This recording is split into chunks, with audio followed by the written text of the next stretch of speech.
Hi everyone, so today we'll change the front shock absorber assembly on the Zen.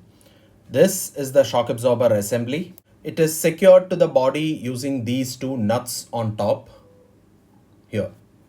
At the bottom, the shock absorber assembly is secured to the steering knuckle using these two bolts right here. You also have to detach this clip right here which secures this brake fluid hose going to the caliper. Use a flat blade screwdriver to pop it out and that's it.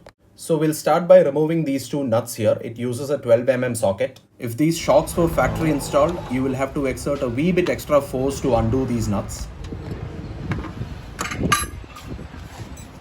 Undo the two bolts at the bottom of the shock absorber. It uses an 18 mm socket.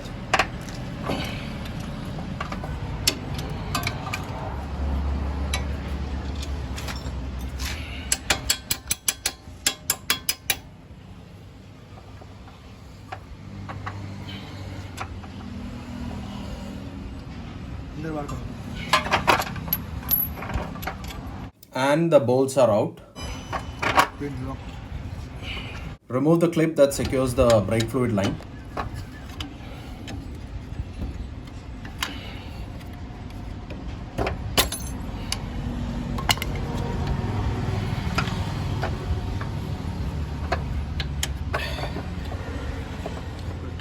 Pull out the shock absorber once the fasteners and the brake fluid clip is detached.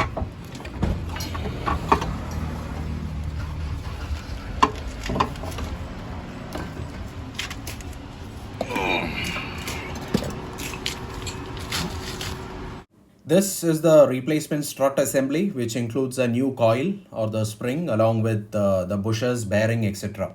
It is easier to get the complete assembly than source all the individual components and assemble them.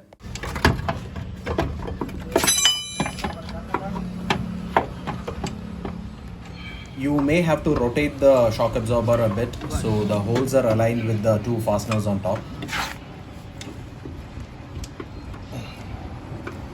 Next up, we'll install the fasteners. Now I've got a set of new grade 10.9 hexet bolts, nuts and these washers.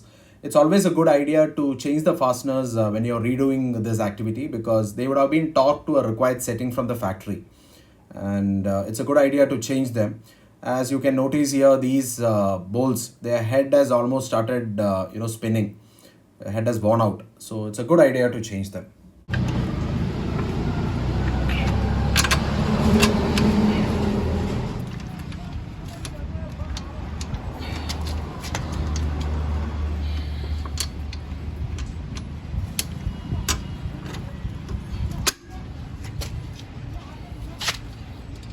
After inserting the bolt, insert the spring washer and then your hex nut.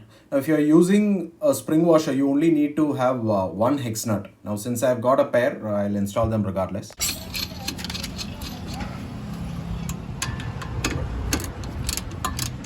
That's enough. We don't want to over tighten these. The next step is to secure the brake fluid hose back into the shock absorber. Tighten the two nuts on top of the shock absorber with the body. Okay. As a last step, what we'll do is we'll fill this cavity on top of the strut mount using some lithium grease because there's a good chance that water may get collected here and it will start corroding, which will lead to further issues. So that completes the activity. Gabriel strut assembly installed on both sides. There you go. Now let's take a look at all the parts used in this DIY. You are going to need strut assembly for the left side and right side. And I suggest you get it as an assembly rather than, going for the individual components and assembling it later. You'll need 4 M12 bolts. I went with grade 10.9 from TVS Fasteners. 4 M12 spring washers. 4 M12 nuts. 4 flange nuts of M8 size. This is the exploded parts diagram showing the various parts used. Thank you so much, guys.